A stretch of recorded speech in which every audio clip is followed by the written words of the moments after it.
we now have a police commissioner, at least I've designated one, working with the police commissioner and his command staff. They will come up with a new crime fighting strategy for the city of Philadelphia.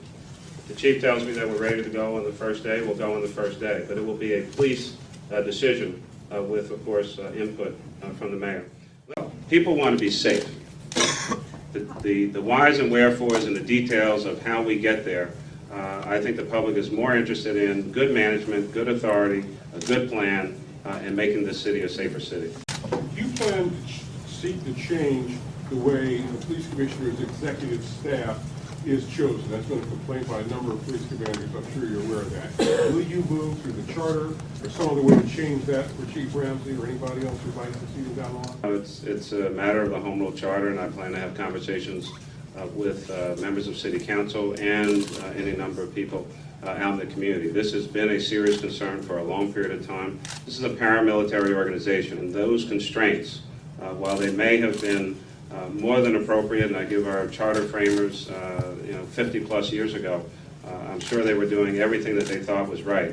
But 50 plus years later, clearly there is a need for change with regard to the ability of this commissioner and others to properly direct their staff. Mayor-elect, by going outside the department, do you risk hurting morale within the department? And conversely, do you bring in somebody who's by not being entrenched, can really shake things up?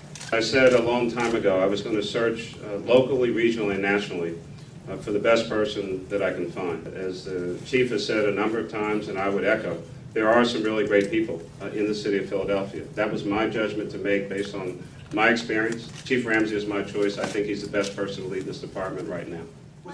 What's the message here with the relative quickness of this decision, this appointment? What's the message you're trying to send? That I'm taking crime very seriously. Chief, you're not without your critics in Washington for suspending contract rules governing work schedules and sick leave were essentially forced out by the previous mayor. How will you get along with the FOP and work with them here?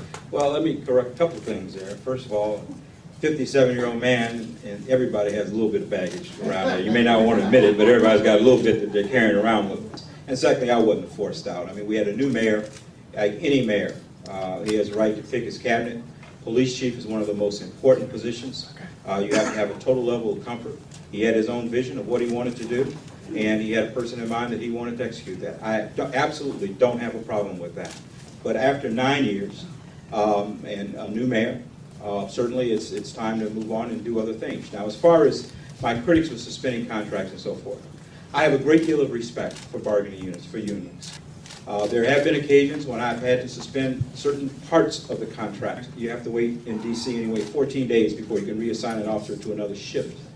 Well, if crime doesn't wait 14 days, the results speak for themselves. We had about a 40% reduction in crime. When I took over the Metropolitan Police Department, we had more than 300 murders in that city.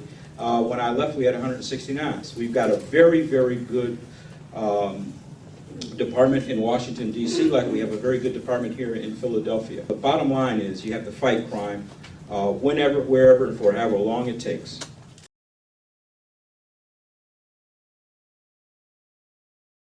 I have faith in you, that you will sort out and sort through and all the nonsense and all the rhetoric and all the ads and everything else, because fundamentally people said, we're tired of all the nonsense. We're sick and tired of being sick and tired. It's time for a change. We can move in a new direction with safety in our streets. Recognizing everybody has rights, but recognizing the fundamental right that you have a right to walk down the street and not be shot at. You have that right this time. Stop and frisk is a viable tactic as long as you have reasonable suspicion. Again, you have to be sensible when you implement something like that. What we don't want to do is alienate a community. We have a crime problem, but everyone living in our community is not a criminal.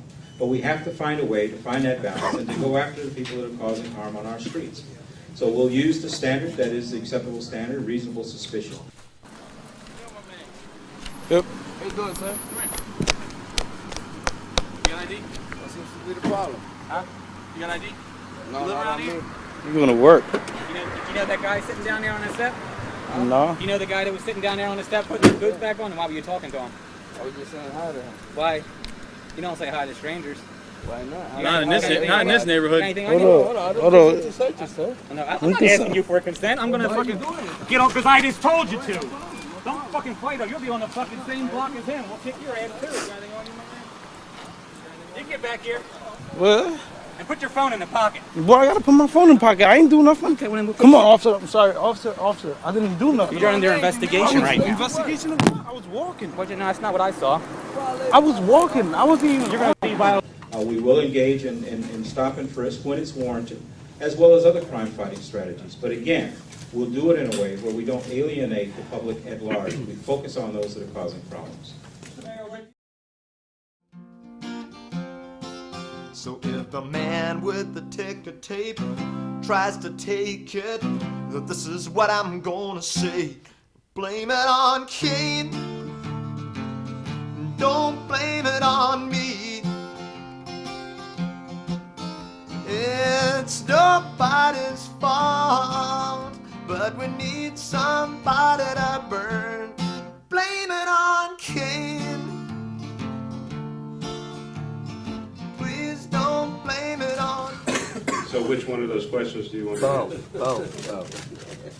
It's nobody's fault, but it just seems to be his turn.